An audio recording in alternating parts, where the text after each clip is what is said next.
They say you should trust your instincts, and mine had been screaming at me ever since my son introduced me to the woman who would soon become his wife. She was polite enough on the surface, always smiling, always saying the right words, but there was a sharpness in her eyes that told me her affection wasn't meant for my son. It was aimed at what he could provide. More specifically, what I could provide. From the very first dinner she attended in my home, she couldn't stop glancing at the walls, the furniture, the land outside the windows, as if she were inspecting it, measuring it up, planning something I couldn't yet see. And I wasn't wrong. My home isn't just a house. It's where my late husband and I built our life together, where my son grew up, where every corner holds a memory. It's paid off, it's valuable, and to me, it's priceless. To someone greedy, though, it would look like a golden prize waiting to be claimed. I remember my son brushing off my concerns. "Mom, you're overthinking." "She loves me," he said, but he couldn't see past his infatuation. He saw a beautiful bride. I saw a calculating opportunist. The wedding was quick, too quick in my opinion, and it didn't take long for my suspicion to be proven right. Barely a week after the ceremony, she arrived at my door, not with flowers or a polite smile, but with a notary by her side. She didn't even try to hide her intentions anymore. With my son standing there looking confused, she announced that she was ready to finalize the transfer of the house into their name, as if it were already agreed upon. My jaw nearly hit the floor. I asked her very calmly what exactly she meant. She launched into a rehearsed explanation about marital security and combining assets, insisting that since she was now family, my home should legally be in my son's name, which, by extension, would give her control as well. The notary shuffled papers like he had done this 100 times before, clearly expecting my signature without question. My son looked overwhelmed, caught in the middle, and I knew if I didn't take control in that moment, I could lose everything my husband and I worked for. So I did what any woman with a sharp instinct would do. I stalled. I pretended I was flustered, that I didn't quite understand the paperwork, and I asked for time.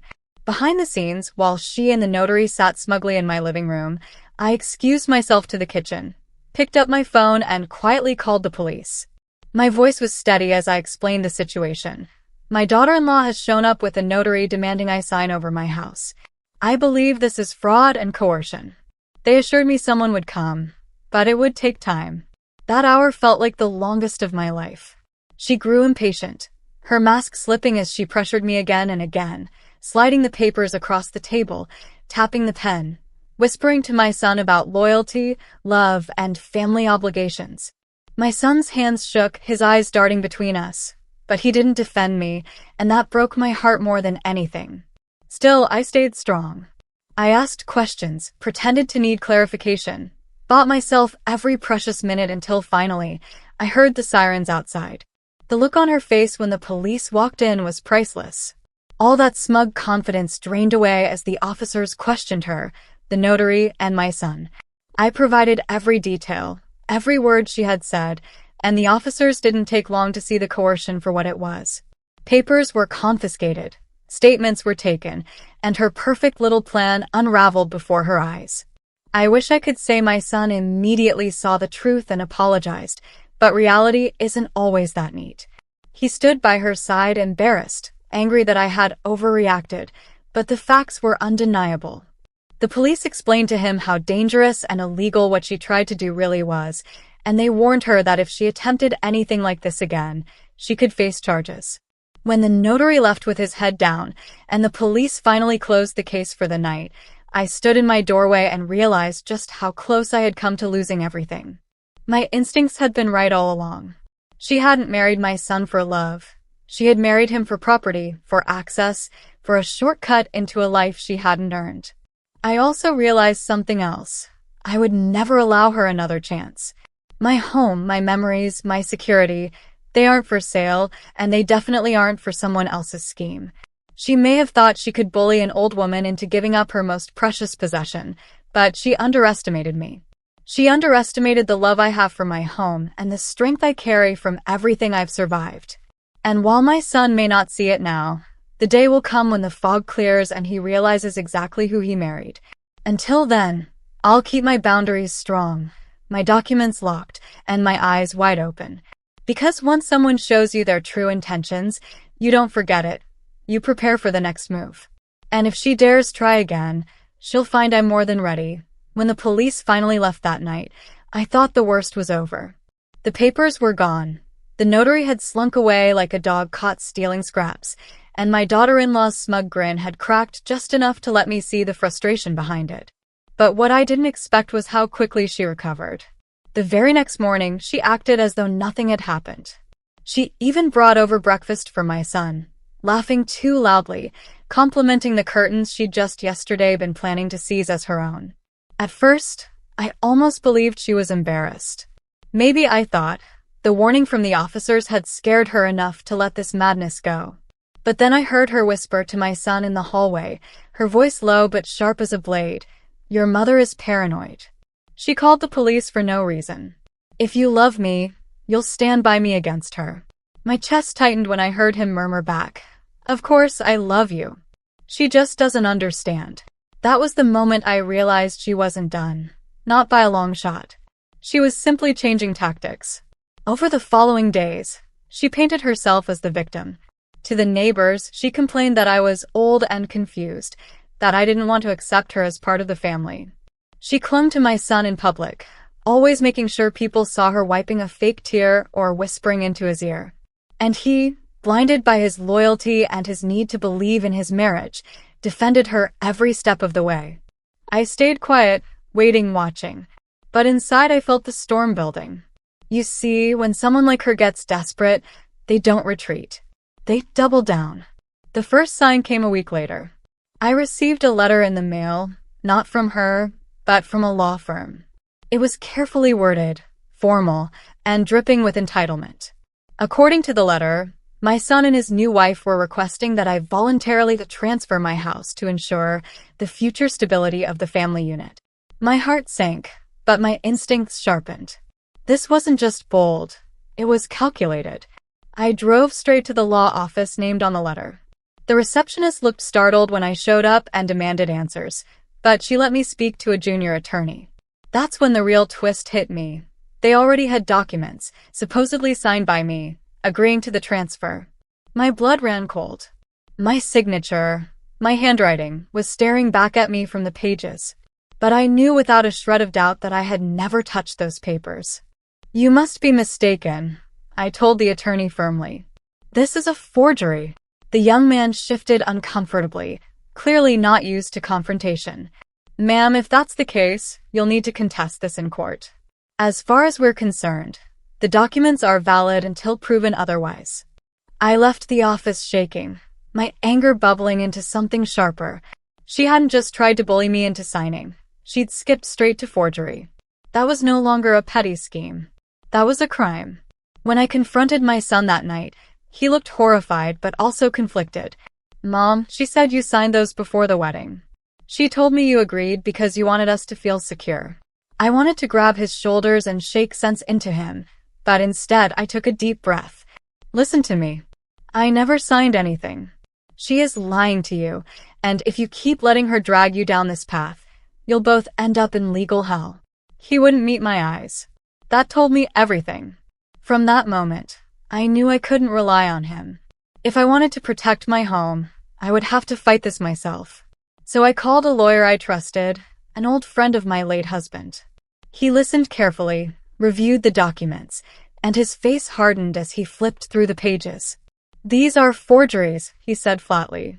"Sloppy in places, but dangerous enough if they get into the wrong courtroom. Don't worry, we'll handle this. But you must be prepared. People like her don't stop until they're forced to." His words haunted me that night. Because he was right, she wouldn't stop until she either got what she wanted or was forced to pay for trying.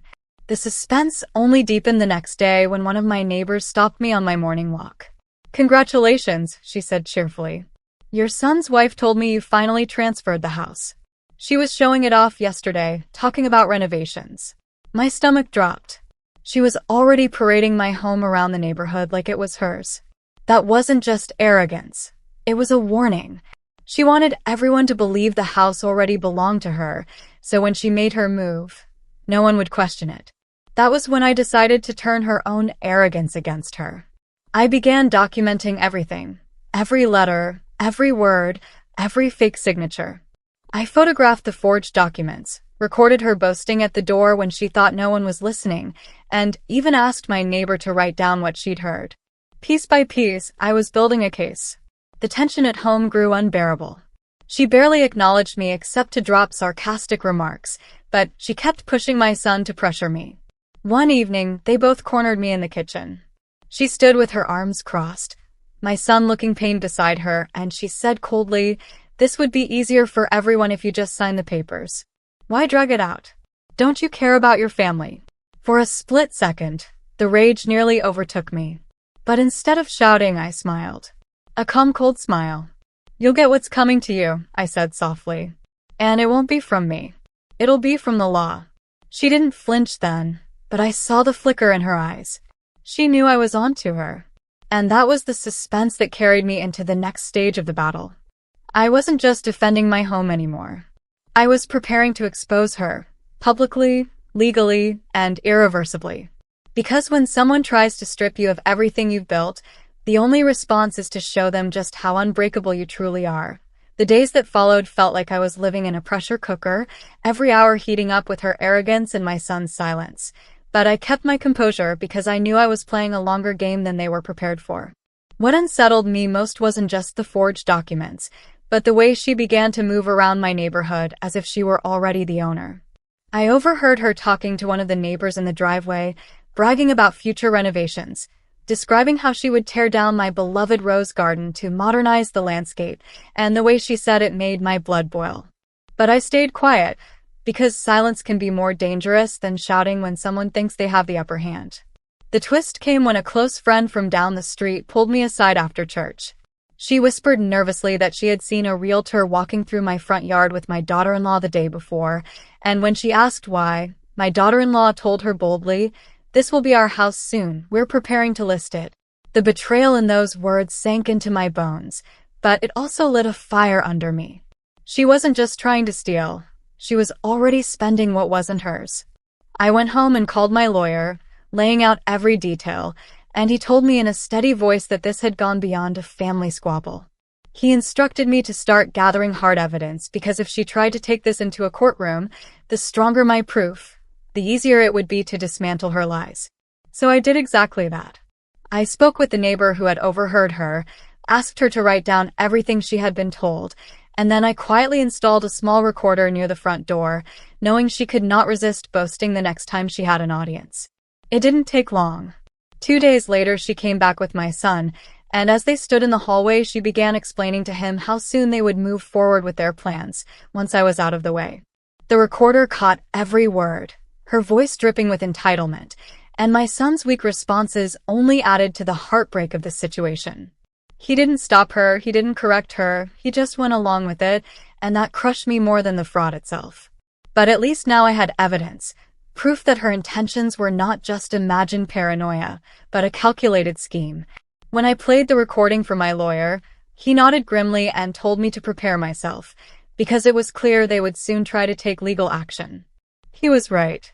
Within the week, I received another letter, this one more aggressive, claiming that my refusal to comply with the previously agreed transfer was delaying marital security and warning that they would take me to court to enforce it. My hands trembled as I read it, but I didn't panic, because by then I had proof that the documents were forged and that the entire plan was built on lies. Still, the suspense grew heavier when my son confronted me directly. He came alone this time, standing in my kitchen with tired eyes, and he told me I was making things harder than they needed to be. "She just wants us to feel safe," he said, his voice almost pleading, but I could hear the rehearsed lines, the manipulation dripping from them. I asked him point blank, "Do you really believe I would give away this home before I die? Do you think I would sign papers I don't remember signing?" He didn't answer, and that silence was an answer in itself. The tension broke when the case finally landed in front of a judge. They filed their claim, presenting the forged documents as evidence, and I walked into that courtroom with my lawyer, my neighbor's statement, the audio recordings, and every shred of evidence I had painstakingly gathered. My heart raced as their attorney confidently laid out their argument, waving those papers as though they were solid gold, but I kept my face calm, knowing what was about to unfold. When it was our turn, my lawyer stood tall and presented the evidence. He explained the inconsistencies in the documents, the mismatched signatures, the dates that made no sense, and then he played the recording of her voice, boasting about the plan and admitting that I would soon be out of the way. The shift in the courtroom was palpable. The judge's expression hardened. The attorney for my daughter-in-law began to squirm, and even my son's face fell as the truth echoed through the speakers. The twist landed when the judge looked directly at my daughter-in-law and said in a cold, firm voice, "These documents appear fraudulent, and if this evidence is accurate, you may be facing criminal charges for forgery and attempted fraud." For the first time since she entered my life, her smug confidence cracked wide open, and I saw fear in her eyes. But the suspense didn't end there, because the judge did not immediately dismiss the case. Instead, she ordered a deeper investigation into the documents, warning that if they were proven fake beyond question, there would be serious consequences. That meant the battle wasn't over, not yet, but the tide had turned in my favor. When we walked out of that courtroom, she glared at me with a hatred so sharp it could cut steel, and I knew in that instant she wasn't finished. She had underestimated me once, and now she had been embarrassed in front of a judge. But desperate people don't fold. They become reckless. My son followed her like a shadow, too weak to break free, and I felt a pang of sorrow for him. He didn't realize that every step he took at her side was leading him deeper into a pit he might never climb out of. I went home that night exhausted but resolute. My lawyer assured me we had the upper hand, but he also warned me to stay vigilant, because someone who tries to forge documents is capable of trying something even bolder when cornered. I believed him, and I couldn't shake the feeling that another storm was already brewing, one that would test me even more than the courtroom had. After the court hearing, I thought she might finally retreat, but I underestimated how far desperation can push someone who feels entitled to what she hasn't earned. The cracks in her mask grew wider every day, and the sweet voice she once used to charm my son turned into sharp whispers when she thought I wasn't listening. She could no longer pretend to be innocent. She had been exposed, but instead of backing down, she grew reckless. I caught her pacing in the yard one evening, speaking furiously into her phone, saying things like, "We'll just sell it before she can stop us, and nobody will know once the papers go through." My stomach tightened because I realized she wasn't just fantasizing anymore. She was planning something concrete.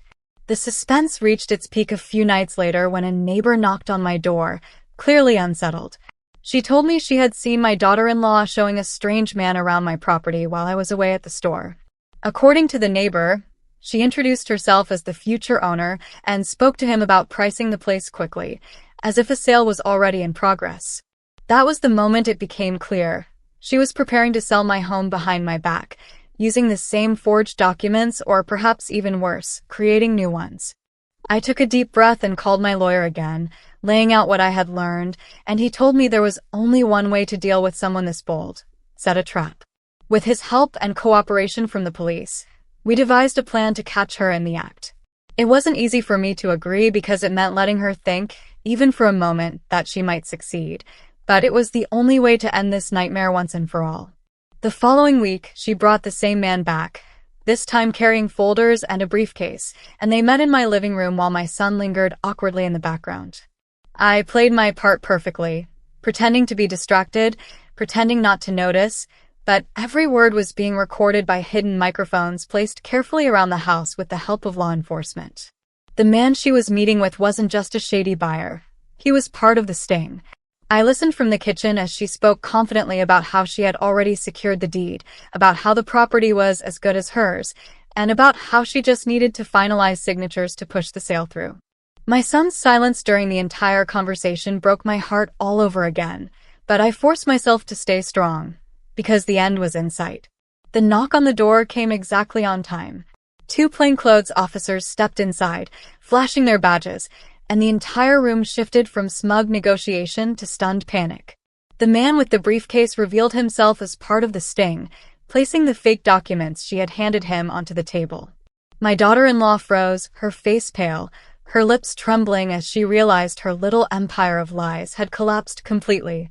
The officers calmly explained to her that she was under investigation for fraud, forgery, and attempted property theft, and as they read her rights aloud, I felt a strange mix of relief and sorrow. Relief that the nightmare was ending, but sorrow that my son stood there watching his wife being led away in handcuffs, still too stunned to move, still unable to see how badly he had been manipulated. The twist of it all came later, when the notary who had first accompanied her to my home was also arrested. It turned out he had been involved in multiple similar schemes, helping people forge documents and push fraudulent transfers. She hadn't acted alone. She had been part of a chain of corruption, but she was foolish enough to think she could get away with it under my roof. My son avoided me for days after the arrest, ashamed and lost, but eventually he came to me, his eyes red and his voice broken. He admitted that he had ignored his instincts, that he had seen the red flags but convinced himself she loved him. He asked me if I could forgive him, and though my heart was bruised, I told him the truth, that I would always love him, but love doesn't erase consequences. He would have to rebuild trust, not just with me, but with himself. As for me, I stood in my home the next morning, sunlight pouring through the windows, and I finally felt the weight lift off my shoulders. The house was safe, my memories intact, and justice had caught up with the woman who thought she could strip me of everything. She underestimated an old woman's strength. She underestimated the power of the law, and she underestimated the simple fact that the truth always rises, no matter how many lies are stacked against it. In the end, the police investigation confirmed what I had known all along.